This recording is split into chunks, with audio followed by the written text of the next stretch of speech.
আমরা এবার Adobe InDesign এর টুলগুলোর সাথে পরিচিত হব।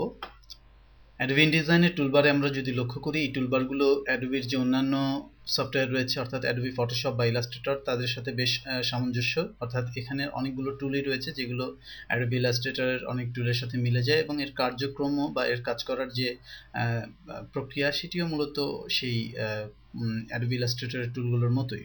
তো যাই হোক, আমরা এই টুলগুলোর সাথে একে একে পরিচিত হই। প্রথমেই রয়েছে এর সিলেকশন টুল, যেটি দিয়ে মূলত আমাদের এই যে বোর্ডটি রয়েছে বা পেজের কোনো অবজেক্টকে আমরা সিলেক্ট করতে পারি।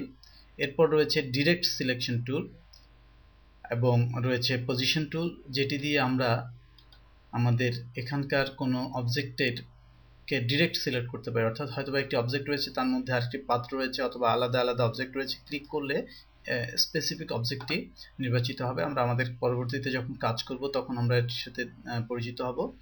আমাদের এখানে রয়েছে পেন টুলস, যেটি দিয়ে আমরা বিভিন্ন ড্রয়িং তৈরি করতে পারি বা বিভিন্ন রকম পাথ তৈরি করতে পারি। আমরা এই পেন টুলের ব্যবহার আমরা ইতিমধ্যেই আমাদের ইলাস্ট্রেটরে বা ফটোশপে আমরা দেখেছি এবং কিভাবে এই পেন টুলস ব্যবহার করতে হয় আমরা বিস্তারিতভাবে তা জানি।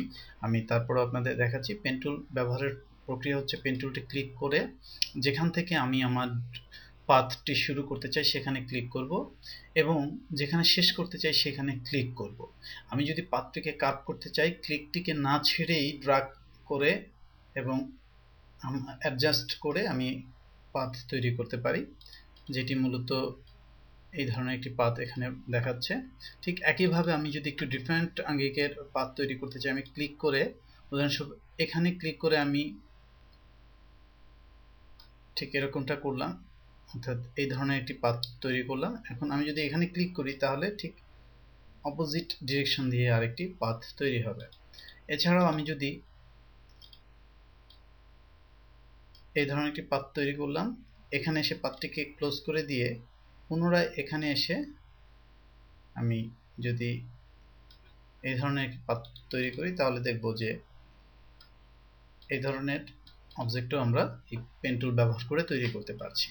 তো যাই হোক, আমরা আমাদের প্রয়োজন অনুযায়ী আমাদের যে ধরনের পাথ দরকার হয় সেটি আমরা তৈরি করব। এরপর রয়েছে টাইপ টুল, যেটি দিয়ে মূলত আমরা আমাদের যে লেখালেখি সেটি করতে পারি, অর্থাৎ টাইপ টুল ব্যবহার করে আমি এটি মুছে দিচ্ছি পুনরায়। আমার লেখালেখির জন্য যে টেক্সট দরকার সেটি আমি টাইপ টুল ব্যবহার করে করতে পারি। এছাড়াও রয়েছে টাইপ অন এ পাথ টুল, যেটি আমরা ইলাস্ট্রেটরে আমরা ব্যবহার দেখেছি, তারপর আমি আপনাদের একটি ব্যবহার দেখাচ্ছি। আমাদের এখানে একটি পাথ রয়েছে, এই পাথ অনুযায়ী যদি আমি টেক্সট তৈরি করতে চাই তাহলে এই type path on a type টুল নির্বাচন করে আমি আমার পাথের উপর ক্লিক করে আমি এখানে টেক্সট এন্ট্রি করলে সেটি এই পাথকে কেন্দ্র করেই টেক্সটটি অগ্রসর হবে। আমি মুছে দিচ্ছি আমার সিলেকশন টুল থেকে। এরপর এখানে আমাদের রয়েছে পেন টুলস, পেন্সিল টুলস। মূলত পেন্সিল টুলস দিয়ে আমি ইচ্ছামতো ড্রয়িং করতে পারবো, পেন্সিল দিয়ে ঠিক যেভাবে ড্র করে সেই ড্রগুলো আমি করতে পারবো। এবং এখানে আমি ড্রগুলো পুনরায় সিলেক্ট করে মুছে দিচ্ছি।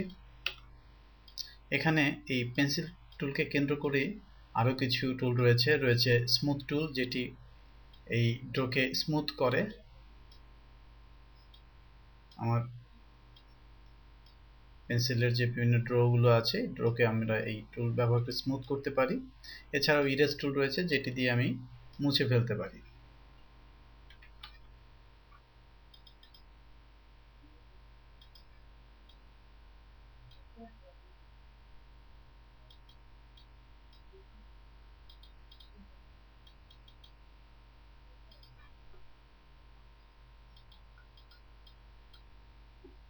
লক্ষ্য করুন আমাদের এই অংশটুকু মুছে গেছে। তো এভাবে করে আমরা এই টুলটি ব্যবহার করতে পারি। এরপর রয়েছে লাইন টুল, যেটি দিয়ে আমি মূলত বিভিন্ন ধরনের লাইন তৈরি করতে পারি। এরপর একটি গুরুত্বপূর্ণ টুল রয়েছে যেটি আমরা এর আগে দেখতে পাইনি, অর্থাৎ Adobe Photoshop বা Illustrator এই ধরনের টুলস আমরা দেখতে পাইনি।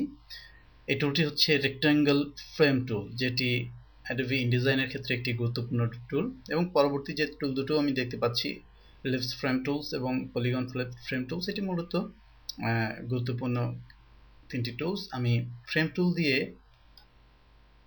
একটি রেক্টাঙ্গল ড্র করছি এবং আমি দেখছি যে একটি রেক্টাঙ্গল ড্র হয়েছে, কিন্তু মাঝখানে একটি ক্রস চিহ্ন আছে। এটি দিয়ে বোঝানো হচ্ছে এটি মূলত ফ্রেম টুলস। ঠিক একইভাবে এটি দিয়ে আমি বৃত্তীয় এরিয়া তৈরি করে ফ্রেম তৈরি করতে পারি এবং পলিগনাল ফ্রেমও আমি এখানে তৈরি করতে পারি। ঠিক একইভাবে পরেই রয়েছে রেক্টাঙ্গল টুল, যেটি মূলত রেক্টাঙ্গল তৈরি করে কিন্তু স্পেসিফিক ফ্রেম তৈরি করে না। এটি লক্ষ্য করুন, এটি এবং এটি একই ধরনের, কিন্তু মাঝখানে এখানে ক্রসটি নাই। এটি মূলত রেক্টাঙ্গল টুল। এরপর রয়েছে ইলিপস টুলস এবং পলিগন টুলস, যে টুলটির ব্যবহার আমরা ইতিমধ্যেই দেখে ফেলেছি। সুতরাং আমরা এখানে বেশ কিছু টুল কিভাবে ব্যবহার করতে হয় এবং এগুলো কোনটির কি কাজ আমরা জানলাম। আমরা আমাদের লেসনের পরবর্তীতে আরো কিছু টুলবারের সাথে পরিচিত হব।